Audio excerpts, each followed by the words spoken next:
Hi Mark, this is Lin. My student number is SO2411043. I'm in your junior class. The title of the speech I'm going to read is Martin Pistorius, How My Mind Came Back to Life and No One Knew. It was filmed at August 2015. 11 seconds. Imagine being unable to say, I am hungry, I am in pain, thank you, or I love you.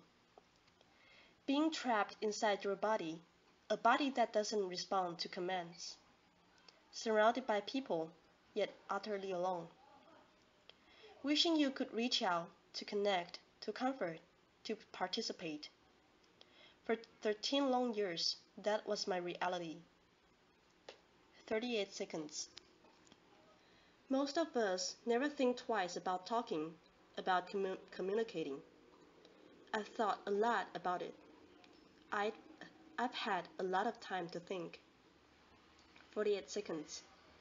For the first 12 years of my life, I was a normal, happy, healthy little boy. Then everything changed. I contracted a brain infection. The doctors weren't sure what it was, but they treated me the best they could. However, I progressively got worse.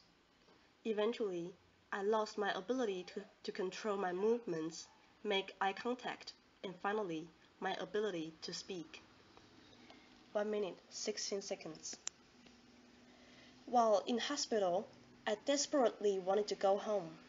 I said to my mother, "When home?"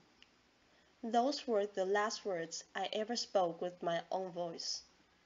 I would eventually fail every test for mental awareness. My parents were told I was as good as not there, a vegetable, having the intelligence of a 3-month-old baby. They were told to take me home and try to keep me comfortable until I died. 1 minute, 45 seconds. My parents, in fact my entire family's lives, became consumed by taking care of me the best they knew how. Their friends drifted away. 1 year turned to 2, 2 turned to 3. It seemed like the person I once was began to disappear. The Lego blocks and electronic circuits I loved as a boy were put away. I had been moved out of my bedroom into another more practical one. I had become a ghost, a faded memory of a boy people once knew and loved. 2 minutes, 19 seconds. Meanwhile, my mind began knitting itself back together. Gradually, my awareness started to return, but no one realized that I had come back to life. I was aware of everything, just like any normal person. I could see and understand everything, but I couldn't find a way to let anybody know. My personality was entombed within a seemingly silent body, a vibrant mind hidden in plain sight within a chrysalis. 2 minutes, 47 seconds. The stark reality hit me that I was going to spend the rest of my life locked inside myself, totally alone. I was trapped with only my thoughts for company. I would never be rescued. No one would ever show me tenderness. I would never talk to a friend. No one would ever love me. I had no dreams, no hope, nothing to look forward to. Well, nothing pleasant. I lived in fear, and, to put it bluntly, was waiting for death to finally release me, expecting to die all alone in a care home. 3 minutes, 25 seconds. I don't know if it's truly possible to express in words what it's like not to be able to communicate. Your personality appears to vanish into a heavy fog, and all of your emotions and desires are constricted, stifled, and muted within you. For me, the worst was the feeling of utter powerlessness. I simply existed. It's a very dark place to find yourself because, in a sense, you have vanished. Other people controlled every aspect of my life. They decided what I ate and when, whether I was laid on my side or strapped into my wheelchair. I often spent my days positioned in front of the TV, watching Barney reruns. I think because Barney is so happy and jolly, and I absolutely wasn't, it made it so much worse. 4 minutes, 16 seconds. I was completely powerless to change anything in my life or people's perceptions of me. I was a silent, invisible observer of how people behaved when they thought no one was watching. Unfortunately, I wasn't only an observer. With no way to communicate, I became the perfect victim, a defenseless object, seemingly devoid of feelings that people used to play out their darkest desires. For more than 10 years, people who were charged with my care abused me physically, verbally, and sexually, despite what they thought I did feel. The first time it happened, I was shocked and filled with disbelief. How could they do this to me? I was confused. What had I done to deserve this? Part of me wanted to cry and another part wanted to fight. Hurt, sadness, and anger flooded through me. I felt worthless. There was no one to comfort me, but neither of my parents knew this was happening. I lived in terror, knowing it would happen again and again. I just never knew when. All I knew was that I would never be the same. I remember once listening to Whitney Houston singing, "No matter what they take from me, they can't take away my dignity." And I thought to myself, you want to bet? 5 minutes, 46 seconds. Perhaps my parents could have found out and could have helped, but the years of constant caretaking, having to wake up every 2 hours to turn me, combined with them essentially grieving the loss of their son, had taken a toll on my mother and father. Following yet another heated argument between my parents, in a moment of despair and desperation, my mother turned to me and told me that I should die. I was shocked, but as I thought about what she had said, I was filled with enormous compassion and love for my mother, yet I could do nothing about it. 6 minutes, 23 seconds. There were many moments when I gave up, sinking into a dark abyss. I remember one particularly low moment. My dad left me alone in the car while he quickly went to buy something from the store. A random stranger walked past, looked at me, and he smiled. I may never know why, but that simple act, the fleeting moment of human connection, transformed how I was feeling, making me want to keep going. 6 minutes, 54 seconds. My existence was tortured by monotony, a reality that was often too much to bear. Along with my thoughts, I constructed intricate fantasies about ants running across the floor. I taught myself to tell the time by noticing where the shadows were. As I learned how the shadows moved as the hours of the day passed, I understood how long it would be before I was picked up and taken home. Seeing my father walk through the door to collect me was the best moment of the day. 7 minutes, 28 seconds.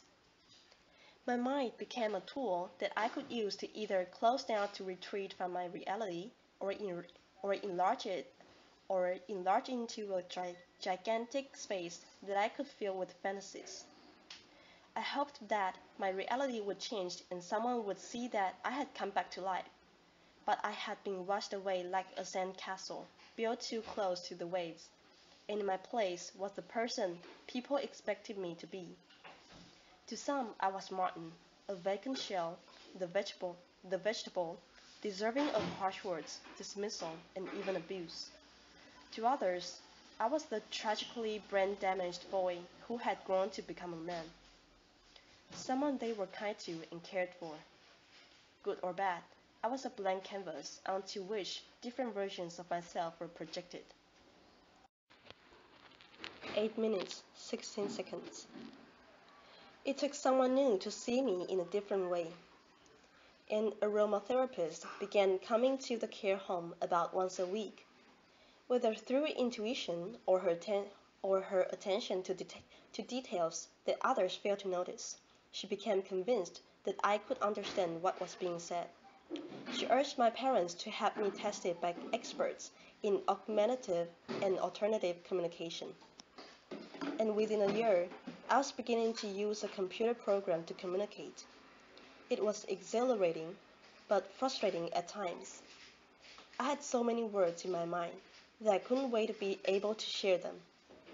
Sometimes I would say things to myself simply because I could. In myself, I had a ready audience, and I believed that by expressing my thoughts and wishes, others would listen too. 9 minutes, 6 seconds. But as I began to communicate more, I realized that it was in fact only just the beginning of creating a new voice for myself.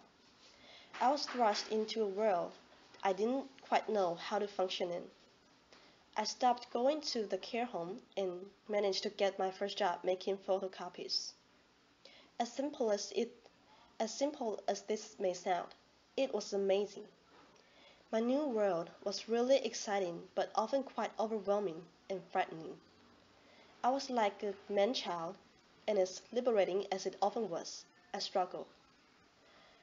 I also learned that many of those who had known me for a long time found it impossible to abandon the idea of Martin they had in their heads, while those I had only just met struggled to look past the image of a silent man in a wheelchair. I realized that some people would only listen to me if what I'd said was in line with what they expected. Otherwise, it was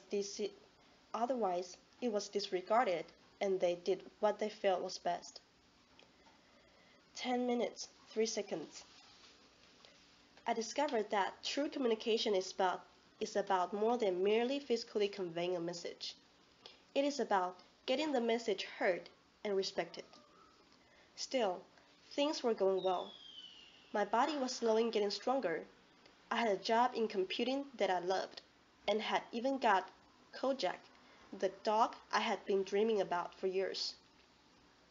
10 minutes, 26 seconds. However, I longed to share my life with someone.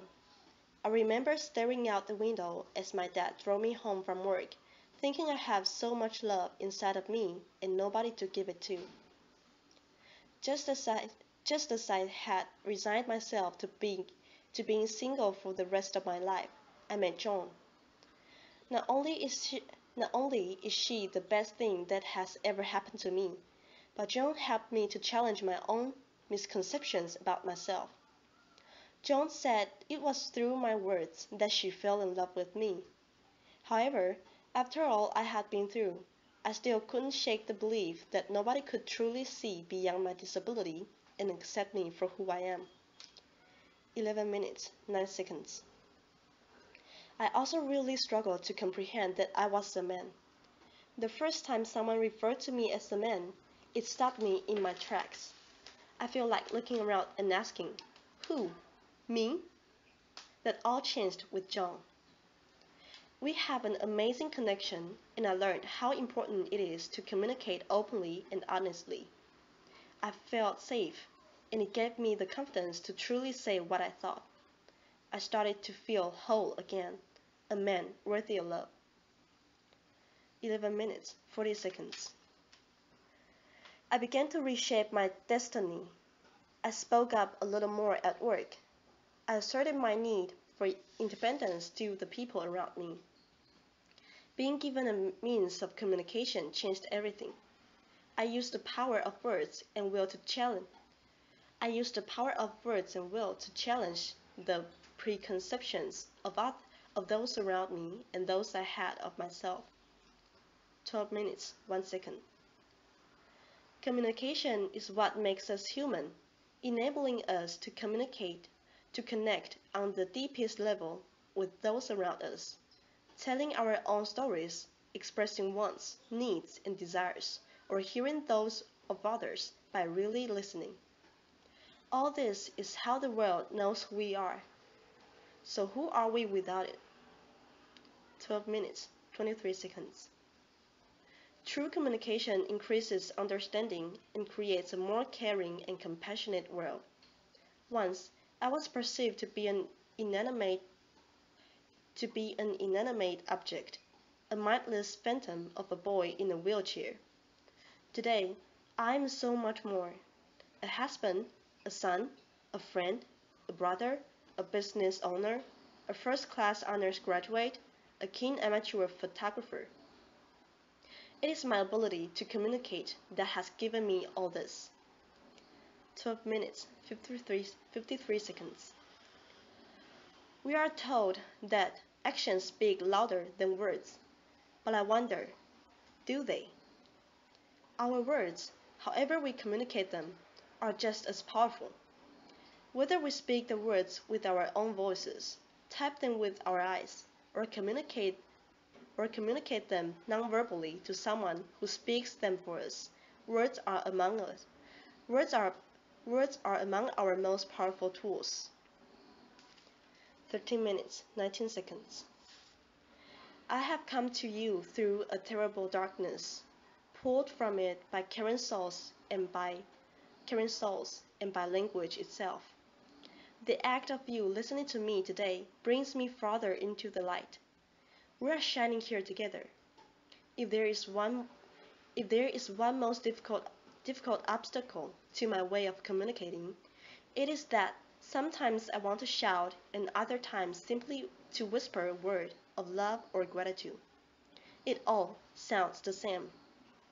But if you will, please imagine these next two words as warmly as you can. 13 minutes, 53 seconds. Thank you. 13 minutes, 55 seconds. Applause.